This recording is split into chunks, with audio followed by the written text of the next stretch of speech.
기도하겠습니다. 자비롭고 은혜로우신 하나님 아버지, 오늘 또 2023년도 성탄절을 맞이하여서 말씀 증거하기 위하여 다니셨습니다. 부족한 종 열심히 준비한다고 했지만 인간의 모습이 나타나지 않도록 도와주시고 주의 성령님 붙들어 주셔서 주님이 전하시고자 하는 말씀만 온전히 전할 수 있는 기계로 삼아 주옵소서. 성령님이 주관하는 시간 되도록 도와줄 줄 믿사옵고 예수님의 이름으로 기도합나이다. 아멘. 메리 크리스마스. 메리 크리스마스입니다. 저는 1년 중에서 성탄절을 제일 좋아해요. 왜 그런가 하니 총각적으로 제가 하나님 앞에 드릴 것 없지만 1년 중에 12분의 1을 하나님께 드려서 성탄절만큼은 온전히 주님께 헌신하자, 그런 마음으로 주일학교 성가대 청년회에서 크리스마스 추리 만들어서 교회와 목사님 때까지 만들어드리고, 그리고 이제 이분 날에는 5일 날때 하면서 사격송을 돌고, 그때가 좋았는데 그냥 눈 맞으면서 추운데 오불어 가면서 가면 떡국도 끓여주고 차도 해주고 끓여주고, 그런 맛이 다 사라지고 나니까 지금 좀 외롭고 쓸쓸해서 이게 아닌데 그래서 단전에 와서는 성탄절 전날은 예배를 드리고 은흥정거리를 나가면 거기 스카이로드라고 해 해넘빛처럼 이렇게 하는 거 있잖아요. 스카이로드라고 하는데 거기다가 누체비스트라고 누체비스타 빛의 강연이라고 할까? 빛으로 쫙 그 꼬마들을 껴가지고 휘황찬란하기가 세상에 그런 게 다 있구나. 성탄절 축하하기 위하여 그 모습을 보면서 그 밑에서 음식점들이 막 거리 음식점들이 파는데 어릴 때 먹고 싶어도 못 먹었던 게 돈이 없어서 중국집은 호빵이었거든요. 호빵. 그래서 호빵을 팔더라고요. 그때 몇 년 전인가. 그래서 70살 넘어서 70다 됐나? 그때 가서 처음 호빵을 사서 먹어봤어요. 거기서 얼마나 맛있었는지 그 맛을 잊을 수가 없네요. 성탄절이면 마음이 늘 청년께 이렇게 해서 들뜬 기분이라고 그럴까? 그 말씀을 또 전하라고 그러는데 저는 과목전에 있기 때문에 아예 생각도 안 했는데 우리 사회자 목사님 저녁날 주구를 보니까 내 이름이 떠 있어요. 그래서 이게 뭐냐고 해보니까 이게 받았다고 그렇게. 그래서 운영원들이 12월 달에 브랭크가 돼버리면 참아주기로 했는데 아마 저를 넣은 것 같다고. 근데 제가 작년 12월에 했거든요. 작년도에는 준비 다 해가지고 와서 코로나 때문에 소리 못하고 성탄절하고 인연이 있는 것 같아서 도대체 이게 뭐요 하는 내가 성탄절 설교 이렇게 자꾸 맡게 됩니까? 사실은 제가 성탄절 너무 좋아하다 보니까 하나님 주시는가 보다. 그래서 사양하지 않고 제가 좋아하는 말씀을 준비를 해보았습니다. 오늘 제목 그대로 처녀가 낳은 아들을 임마누엘이라. 처녀가 낳은 아들을 임마누엘이라. 오늘 포커스를 맞춰서 처녀하고 임마누엘을 설교하려고 합니다. 근데 임마누엘이 짧고 처녀가 길어서 제가 또 주체적으로 설교를 길게 하면 안 되니까 임마누엘부터 하고 처녀를 뒤로 돌리는 게 좋겠다 싶어서 임마누엘 설교부터 먼저 하려고 합니다. 우리 목회자들이 가장 어려운 설교가 절기설교예요. 부활절도 해주고 성탄절도 해주면 몇십 년 동안 하던 설교인데 새벽마다 해야 되죠. 전날에 해야 되죠. 등등 너무 딸리는 거예요. 그래서 은퇴하고 나면 이거 좀 연구를 해야 되겠다 싶어서 성탄절날 2월 25일인가 그 문제하고 또 족보 문제하고 또 이 처녀 탄생 도대체 뭔가 한 4-5가지를 연구를 했던 거를 모아서 2가지만 간단하게 전하려고 그러는데 간단하다면 늘 길더라고요. 제가 보면요. 죄송합니다.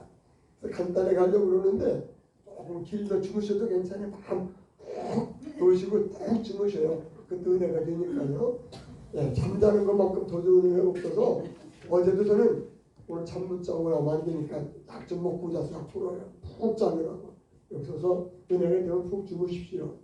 임마누엘이라는 말은 구약의 이사야 7장 14절에 나오고 마태복음 1장 23절에 두 번 나오는데 그게 원어가 조금 좀 차이가 있어요. 저는 좀 원어 얘기하는 거를 이해해 주시고 들으시기 바랍니다. 제가 잘났다고 하는 것이 아니라 이건 의미가 다르기 때문에 하는 얘기예요. 물론 똑같은 얘기예요. 하나님이 우리와 함께 나아가는 그런 내용의 해석인 거죠. 근데 구약에 썼던 그 용어는 히브리어로 임마누엘이에요. 근데 이스라엘 사람들이 그 헬라 나라한테 지배받을 때 상당수가 디아스포라가 되어가지고 떠돌이 생활을 할 때 그 당시 애굽에 알렉산드리아라고 하는 유명한 항구가 지중해변에 있어요. 그 알렉산드리아에 유대인들이 디아스포라 얼마나 살았는가 하니 80만 내지 100만이 살았답니다. 그리고 그때 언제냐? 기원전 2, 3세기에 그 동네에 이렇게 살았다는 얘기는 서울은 경성을 이렇게 못 살았어요. 많지 않았거든요. 엄청난 거지요. 그들이 뭐라는 거니? 중요한 것이 율법을 하는 애들인데 얘들이 헬라만 할 줄 알고 율법을 모른단 말입니다. 2세, 3세들이 이 율법을 가르쳐야 되겠는데 이걸 모르니까 얘들을 위해서, 아기들을 위해서 교육을 시켜야 되겠다 싶어서 거기서 우리가 잘 아는 대로 70인역, 시에프타진트라고 하는 70인역을 만들었죠. 그것은 이스라엘에서 12지파 가운데 학자들 6명씩을 뽑아서 72명이 알렉산드리아에 와서 70일 동안에는 율법서를 번역을 했답니다. 헬라어. 히브리어를 헬라어로 번역을 했어요. 구약성경은 히브리어로도 있고 신약성경은 헬라어로도 있는데 이 자라나는 이 세대를 위해서 우리 에리엘의 동포들을 위해서 우리가 국어교육을 시키듯이 이 이스라엘 사람들의 이 세를 위해서 알렉산드리아에서 헬라를 쓰니까 헬라 번역 성경이 바로 세프타진트라는 걸 70인역이었어요. 이 70인역을 가지고 또 이어서 선지서라든가 다른 책도 또 번역을 했다는 얘기입니다.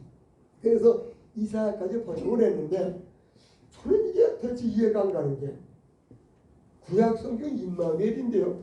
세프타진트 70인역에는 임마누엘을 번역을 했어요. 엠마누엘이에요. 헬라어 철자로 앱슬린이라고 하는 2차 주제망을 써가지고 그러니까 임마누엘이 왜 임마누엘이 됐는가는 다 책을 찾아도 그건 해석이 없어요. 예, 그래서 그건 해석을 못 내렸어요. 어쨌든 간에 세프타진트가 엠마누엘로 들었거든요. 근데 엠마누엘을 성경에서 신약 기자들이 쓸 때 헬라 그대로 엠마누엘로 썼어요. 마태복음 1장 23도 마태복음 1장 3절도 헬라 그대로 엠마누엘인데 영어 성경은 다 엠마누엘로 번역을 했어. 거의 다 찾아보니까 한두 개만 임마누엘로 번역을 했고요. 우리나라 번역성은 뭐라고 되어 있어요? 임마누엘이 되어 있어요. 왜? 구약을 따라가려고. 그리고 성서기자가 임마누엘이라고 번역을 하지 않고 번역할 때 엠마누엘로 번역한 의미가 있지 않겠어요? 우리 목회자들은 성서기자 의도를 따라가는 게 설교의 가장 기초라고 하는 그런 얘기입니다. 그러면 왜 임마누엘 했을까? 그것은 하소리 안 나와요. 다만 그 엠마누엘 앞에 헬라어로 말하면 정관사가 있어요. 관사가 영어는 정관사하고 부정관사가 있는데 히브리어하고 헬라어는 정관사밖에 없어요. 정관사라는 얘기는 특별하게 지적해서 그거 아이덴티 뭐라고 하는 정체성 이런 걸 밝힐 때에 정관사를 쓰거든요. 그래서 라고 하는 그 정관사를 썼다고 하는 얘기입니다. 그러면 특별한 의미가 있는 처녀다 그런 얘기예요. 예. 그래서 그 처녀에 대한 얘기를 하게 되는데 헬라어로 파르테노스라고 하는 것이 처녀예요. 파르테노스 그렇게 되어 있거든요. 파르테노스가 어디서 왔는가 찾아보니까 여러분들 목사님들 많이 가보셨을 거예요. 그리스에 가면 아테네라는 수도가 있잖아요. 수도인 아테네에 가면 파르테논 신전 보셨죠? 파르테논 신전. 거기에 주신 여신인데 아테네의 여신이 바로 파르테노스예요. 왜 우리 성경에서 쓰고 있는 이 파르테노스가 어디서 왔는 거니? 파르테논의 신전에 있는 여신 주상 아테네 여신이 바로 파르테노스라는 걸 몰랐어요. 그렇게 돼 있더라고요. 그래서 파르테논의 신전도 파르테노스라고 하는 거기서 왔다는 얘기가 상당히 지배적인 것 같아요. 그러니까는 알렉산드리아에 있는 젊은이들에게 이 처녀로 왔다라고 예수님 어머니가 처녀로 왔다는 것을 이해시키려니까 우리 아테네에도 헬라 나라에도 아테네에 파르테논 신전이 있어서 거기 가면은 프로테노스라고 하는 여신이 있지 않냐. 그와 같은 존재로 성스럽게 여기는 그와 같은 존재라는 것을 아마 가르쳐주기 위해서 거기서 따온 것 같아요. 그만큼 신성하다는 얘기죠. 신성하다는 얘기. 그래서 예수님이 어머니 이 파르테노스를 쓸 적에 헤라를 썼는데 이 파르테노스 임마누엘은 특별하게 대문자를 썼거든요. 대문자 쓰는데 대문자는요 의미가 있어요. 대문자는 강조할 때 쓰는 거예요. 그래서 이 처녀로 왔는데 임마누엘이다. 임마누엘을 강조하고 있는데 그 임마는 하나님 우리와 함께한다고 하는 뜻인 줄 믿습니다. 그래서 그 고통당하고 있는 유대인들에게 하나님이 우리와 함께합니다라고 하는 의미의 소망의 이야기를 쓰고 있다는 얘기입니다. 저는 임마누엘 꼭 좋아해요. 여러분이 제가 신학대학 다닐 때 공황장애를 걸렸는데 그 공황장애인지 몰랐어. 나중에 유명한 연예인들이 공황장애가 나와서 보니까 저랑 병세가 똑같아. 그거 걸리면요 살고 싶은 의욕이 조금도 없어요. 죽어야 돼. 아무런 맛이 없어. 죽는 게 제일 좋아. 그렇게 백교를 힘냈는데 신맥교를 찾아가서 내가 이렇게 어렵습니다. 그랬더니 저거 하는 소리가 학생 나도 신학생이라고 해서 옥죄이지 말고 좀 영화부용도 갖고 좀 더 달려서 마음을 풀어주라고. 그래요? 영화부용을 안 다녔거든요. 그래서 무조건 다음날 영화관에 갔어요. 갔는데 무슨 중국 영화를 하는데 쏴라 왜 이렇게 사람들 많이 죽여? 아니 영화가 사람을 많이 죽이는지 모르겠어. 마음도 불안한 방법 그걸 보니까 더 불안해. 목을 칼로 치는 것 같고 미칠 지경이에요. 그래서 목을 딱 의자에 기대는데 얼마나 떠들어대니 사람 죽이는데 전쟁이 터가지고 그때 하나님 나는 이제 죽었어요 라고 기도를 올렸거든요. 그때 맑은 소리보다 큰 음성이 제 귀를 때리는데 그것이 내가 너와 함께 하느니라고 하는 하나님의 음성을 들었어요. 그때 내가 이렇게 불안하고 공황장애하고 고통을 하는데 이 중에 하나님 나와 함께 한다니 난 하나님 날 버린 줄 알았거든요. 때릴 때 그때부터 하룻밤을 잠자는데 50%가 잠자는데 잠이 잘 왔어요. 그들의 병이 치료가 되어서 지금도 임마누엘을 그렇게 좋아합니다. 바로 여기 나오는 임마누엘은 다문자로 써졌다는 얘기예요. 임자가 영어도 다문자고 M자도 다문자예요. 근데 히브리어는 다문자가 없어서 헬라어 영어는 다문자가 나오는데 그래서 특별히 강조하고 있는 거다. 처녀를 강조한다. 그것이 임마누엘에서 한 포인트가 되지 않을까 싶습니다. 그러면서 하나님이 우리와 함께한다는 것이 우리들에게 큰 은혜가 되어지는 줄 믿습니다. 유대인 나라가 위기를 당하고 어려울 때 로마 나라에 고통을 당할 때 하나님이 함께하시는 예수님을 땅에 보내셔서 우리와 함께하시고 이스라엘에게 소망을 주시며 온 인류에게 소망을 주시는 줄 믿습니다. 아멘. 여러분 우리나라는 어째 바뀐 줄 모르겠어요. 일본에는 히로시마를 먼저 독도로 받고 이북에는 지금 60개 내지 100개 정도가 먼저 복당이 있다고 그러죠. 1945년도 8월 6일 날 히로시마 먼저 폭탄이 떨어졌을 때 사방 1.5km 내에 있는 모든 생물들이 다 죽었습니다. 근데 안 죽은 데가 있어. 뭐 여러분들 목소리 다 아실 거예요. 히로시마에서 8째 부록된 곳에 예수의 수도원이 있었거든요. 그 수도사들이 4명 신부가 있었습니다. 경건하게 묵죽 기도를 했다고 그래요. 근데 3명은 기도를 하고 1명은 별책에 있었던가 봐. 원자 폭탄에 투하돼가지고 몇 천에 싹 다 없어졌는데 건물 하나만 남았어. 예수의 그 수도만 남았어요. 거기는 수도사들 신부 4명이 살아왔어요. 그래서 방사능이 그때 보니까 조금 더 몸속에 안 들어와 있더라는 겁니다. 하나님 그렇습니다. 어떤 위기와 환난과 전쟁 속에서도 하나님 함께 하시는 우리를 지켜주시는데 우리와 함께 하신 임마누엘 하나님께서 우리를 지켜주실 줄 믿습니다. 그 수도사 4명이 다 살아서 제일 나이 어린 사람이 30살이었더라고. 45년 뒤에. 제가 45년 한방중이니까 그 아파서 다 죽었어요. 4명 다. 나이가 들어서 다 죽었는데 방사는 하나 안 걸리고 다 살아서 자기의 그 수명을 자차하고 갔다는 그런 일을 보면서 지금 우리 세계 얼마나 위태로워하니 북극에 있는 그 얼음이 다 녹아가지고 1년에 3mm씩 물이 올라온답니다.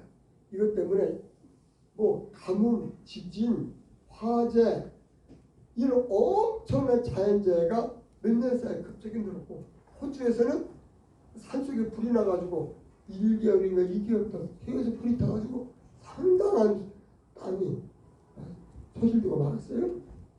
근데 이런 것들이 심한 것이 우리가 쓰는 플라스틱 있지 않습니까? 이게 바다에 버려져가지고 고래가 먹었는데 고래가 죽었어. 고래를 잡아서 해부려 보니까 플라스틱 종류가 이런 종류가 150kg가 나왔다. 여러분 150kg? 우리 몸무게가 200가 되는 300 정도 되는 그러한 플라스틱 종류에 그걸 먹고 고래가 죽을 정도니까 산호초가 죽어가고 이런 자연재해로 되어지면 이것 때문에 지진이 일어나고 뭐 홍수, 가뭄 뭐 등등 이거로 말미암아 이런 시기에 가면 100년이나 가겠느냐 지구가 그런 얘기 나올 만큼 그러나 저는 여러분들은 하나님을 믿기 때문에 하나님 우리와 함께하여 주시는 줄 믿습니다. 그런 환난 속에서도 기후의 어떤 재난과 위기 속에서도 하나님 함께하시는 우리의 생명을 육체를 그 영혼까지 지켜주시는 줄 믿습니다. 임마누엘을 하나님 보내주셔서 오늘날 성령을 통하여 우리 함께하심을 감사할 수 있으길 바랍니다. 두 번째로는 이 처녀에 대한 얘기인데 처녀는 히브리어를 알바고 아까 얘기도 파르테노스는 히브리 헬라어로 파르테노스고 또 하나는 히브리어로 처녀는 베툴라예요. 근데 왜 성서 기자가 알바로 써느냐? 알바로 써 베툴라로 쓰고 처녀가 잉태 아들 낳을 것이라고 했으면 그 처녀는 베툴라가 원래 히브리어 원래 처녀 이름이거든요. 알바는 여기 7개를 히브리어로 알바가 구약성경에 나오는데 7개 가운데 3개는 거의 처녀고 4개는 처자가 많이 약하다는 거예요. 여기 7개 쭉 나와 있지 않습니까요? 네. 창세기 24장 43절은 그 이삭의 부인 느부가가 또 창세기 2장 8절은 그 미리암 모세 뒤 미리암이 바로 처녀로 나왔고 또 시편 68점 25절과 잠언 39장 19절 등등을 해서 처녀와 처녀 알문에서 구분할 때 7명 가운데 7개 단어 가운데 3개는 처녀고 4개는 아니라는 거예요. 처녀라. 꼭 처녀라고 볼 수 없다. 꼭 처녀라고. 꼭 처녀라고 그러면은 알바가 아니라 베툴라라는 거죠. 베툴라? 그래서 베툴라도 쪽에 나와져 6개가 나와져 있는데 베툴라는 남자를 알지 못하는 여자. 그러니까 이삭의 부인 리브카가 그랬고, 그 다음에 제사장 결혼할 때 레위기서 21장 14절 또 남자가 결혼했는데 여자가 처녀가 아니었다. 그럴 때 처녀 포집을 줄 때 이때 장인이 주게 되는데 신명기 22장 12절부터 19절 말씀. 또 사건을 보면 베냐민 지파가 12 공동체에서 싸울 때 전쟁 나갈 때 안 나왔다고 해서 11 공동체가 베냐민 지파 없애버렸어. 남았는데 600명이 벗어나만 남아서 다 죽이고. 근데 문제는 이건 이게 잘못이잖아. 우리 지파가 없어 생겼잖아. 그래가지고 결혼시키기 위해서 400명을 길르앗 야베스 족속의 처녀들을 데다가 결혼시켜야 됐어요. 이게 사사기서 21장 12절에 나와 있는 걸 쭉 보면 그런 얘기가 나옵니다. 그 밖에 다윗이 아비삭하고 살았는데 나이가 많이 들어서 동료를 하나 데리고 자라고 그러니까 잠자리 같이 하지 않으면 그 아비삭이 처녀로 나와요. 또 그 유명한 에스더가 에스더서 2장 10절에 보면 처녀로 나와요. 그러니까 비툴라라고 하는 말은 이렇게 에스더나 아비삭이나 또 길라냐베스 같은 여자들 이런 사람이 비툴라로 해야 되는데 우리 구약성경은 비툴라가 아니야. 하마로 됐거든요. 알마로 됐거든요. 그래서 알마로 된 것을 번역성경은 70인역에서 그걸 프레테노스라고 하는 말로 번역을 했는데 그게 여섯 가운데 보면은 마태복음 25장에 보면 열처녀 나올 때 1절과 7절과 11절을 보면 다 처녀로 나와요. 또 사도행전 21장 9절에 보면 빌립의 딸들이 4명 있는데 처녀의 딸로 나오거든요. 그게 거기가 바로 프로테노스로 나와요.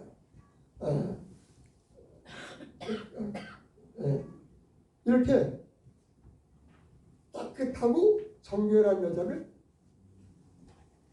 헬라어로 프로테노스라고 하는 얘기를 의도적으로 70인역 기자가 번역했다는 얘기는 알마는 얘기가 두 가지 이중적인 의미가 있어서 하나는 처녀들도 있지만 하나는 처녀가 아닐 수도 있다는 면에서 두 가지 이중적 의미를 가지고 번역을 할 때 아마 프로테노스라고 번역을 해서 이건 순수한 처녀다. 앞으로 오실 메시아의 어머니 마리아는 순수한 동정녀다라는 데서 프로테노스라고 하는 말로 번역이 된 줄 믿습니다. 그래서 신약성경은 예수님의 어머니가 프로테노스로 되어 있어요. 거기 아까 했던 대로 정말 붙여서가지고 그래서 성서 기자가 정확하게 성경 보는구나 알마를 놓고 또 베툴라를 놓고 번역할 적에는 프로테노스라는 말을 번역을 해서 처녀와 처녀가 아니어도 구별했는데 우리 목회자들이 이걸 알아서 잘 구분을 해서 설교가 되었을 때 더 큰 은혜가 되어지는 줄 믿습니다. 구약성경에 알마를 베툴라라고 하는 처녀로 번역 안 하고 여기 헬라어로 프로테노스라고 하는 것은 바로 순수한 결혼하지 않은 처녀를 말하기 위해서 썼기 때문에 누가복음 1장 27절에서 천사가 마리아에게 말할 때 바로 그 말씀 인용하거든요. 이사야서 7장 14절 그때 천사도 프로테노스라고 그랬어. 천사도 여기 1장 27절을 보면 이렇게 천사가 우리들과 천사가 이스라엘 백성들에게 와서 임마누엘 하나님 함께한다는 의미의 말씀을 주는 줄 믿습니다. 우리 어려운 얘기를 했어요. 알마, 프로테노스, 그 다음에 베툴라 세 가지 어려워도 제가 애우기 저도 잘 안 외워져서 이렇게 외웠어요. 처녀가 베툴로 베를점 얼마요? 처녀가 베툴로 배 있잖아요. 베툴로 이스라엘 사람은 배를 많이 쌌더라고요. 그 다음에 알마를 얼마요? 그럼 알마가 처녀고 베툴로가 처녀고 그래서 처녀가 베툴로 배를 짜면 얼마요? 그러니까 외워지더라고요. 프로테논은 신전에 있는 여신상이다. 이렇게 하니까 다 외워지는데 말로 하려면 더듬벅거려가지고 잘 안 되거든요. 그렇게 외워져 주시면 프로테너스라고 하는 것은 아테네에 있는 신상에서 왔고, 그리고 이 처녀여 백둘러짜리 배는 얼마요? 이렇게 외워지면 처녀가 백둘러와 알마라고 하는 것으로 쉽게 외워질 것 같아서 제가 이렇게 한번 외워봤어요. 오늘 시간에는 성탄절에 예수님이 임마누엘로 오셔서 우리 함께 하시는 걸 믿으시기 바랍니다. 그만 아니라 처녀라는 것을 얼마나 강조했는지 정화사를 붙이고, 그리고 유부녀가 아닌 특별한 처녀임을 강조하고 있음을 보면서 얼마나 성서 기자가 신경을 써서 이걸 했는가를 저는 보면서 은혜를 받았어요. 저는 목사님들 다 훌륭한 송기도를 하시니까 설교를 통해봤지만 저는 말씀 연구하다 은혜를 많이 받아요. 저는 출애굽기 34, 36절에 언약궤 앞에는 뭐가 있고 옆에는 뭐가 있고 안에는 뭐가 있는가. 언약궤 옆에는 율법서가 있어요. 참주되신 앞에는 좀 더 다르게 쌍난 지팡이가 있고 또 하나는 향유가 있어요. 그에게 몰라야 돼요. 그리고 이 언약궤 안에는 세 가지가 들었다고 그러는데 세 가지가 들었다는 얘기는 조금 더 해석이 필요해요. 아마 거기 시계판이 들었던 것을 옮기는 과정에서 지팡이와 만나를 자는 그런 해석을 하고 있는데 히브리 사람들은 다 거기에 만나가 아니라 시계판만 들었다 그렇게 믿는다는 거예요. 어쨌든 간에 성경이 얼마나 진실로 바르게 해석하고 있는 걸 보면서 성경을 열 때 좀 더 공부가 되면 원어까지 들어가는 새로운 정보와 새로운 지식을 얻게 되면서 큰 은혜를 받게 되었다고 믿습니다. 네, 오늘 말씀이 어려워도 성탄절날 이런 게 처녀를 강조하고 있고 임마누엘을 강조를 하고 있다. 그런데 우리 번역 성경은 임마누엘을 임마누엘로 번역한 게 조금 아쉬운 감은 있으나 그러나 또 그 번역에서 믿어야 되죠. 구약에 이렇게 나왔으니까. 그래서 우리 모두가 성탄절에 임마누엘 되신 예수님을 만나시고 우리 주님과 함께하는 귀한 성탄절 되시기를 바랍니다. 기도합니다. 사랑해 주님 감사합니다. 귀한 말씀 주시 우리